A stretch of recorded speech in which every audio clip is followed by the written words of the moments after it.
સુરત શહેરમાં ખાનગી શાળાઓમાં સ્ટેશનરીના વેપારથી વિક્રેતાઓમાં નારાજગી જોવા મળી છે.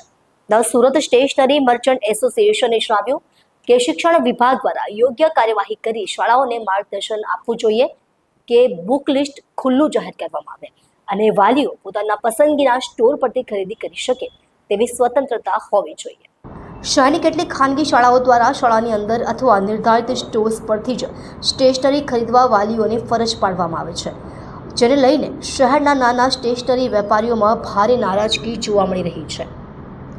તો સુરત સ્ટેશનરી મર્ચન્ટ એસોસિએશન દ્વારા રજૂ કરવામાં આવેલી ફરિયાદમાં જણાવાયું છે કે શાળાઓ સ્કૂલ સામગ્રી જેવી કે બુક્સ, નોટબુક્સ, પેન, પેન્સિલ અને અન્ય સ્ટેશનરી માત્ર પોતાના જોડાયેલા સ્ટોર્સ પરથી જ વેચાણ માટે ઊભી કરે છે, જેના કારણે વાલીઓને પસંદગી અને સ્પર્ધાત્મક ભાવોનો લાભ મળતો નથી અને તેઓ મોંઘી સ્ટેશનરી લેવા મજબૂર થાય છે.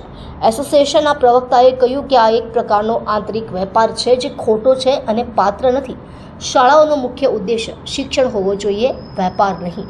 જો આવી સ્થિતિ યથાવત રહી તો શહેરના અનેક નાના સ્ટેશનરી વેપારીઓને આર્થિક નુકસાન વેઠવું પડશે. વિશેષમાં જણાવાયું છે કે કેટલીક કંપનીઓ MRP પર શાળાની માંગ મુજબ વધારીને સ્પેશિયલ પેકેજિંગમાં સામગ્રી આપે છે, જેથી વાલીઓને વધુ પૈસા ચૂકવવા પડે. એસોસિએશનની માંગણી છે કે શિક્ષણ વિભાગ દ્વારા યોગ્ય કાર્યવાહી કરી શાળાઓને માર્ગદર્શન આપવું જોઈએ કે બુક લિસ્ટ ખુલ્લું જાહેર કરવામાં આવે અને વાલીઓ પોતાની પસંદગીના સ્ટોર પરથી ખરીદી કરી શકે તેવી સ્વતંત્રતા હોવી જોઈએ. આ મુદ્દે હવે રાજ્ય શિક્ષણ વિભાગ દ્વારા શું પગલાં લેવામાં આવશે એ જોવાનું રહ્યું. સંજય પટેલ, સુરત સ્ટેશનરી મર્ચન્ટ એસોસિએશનના પ્રમુખ.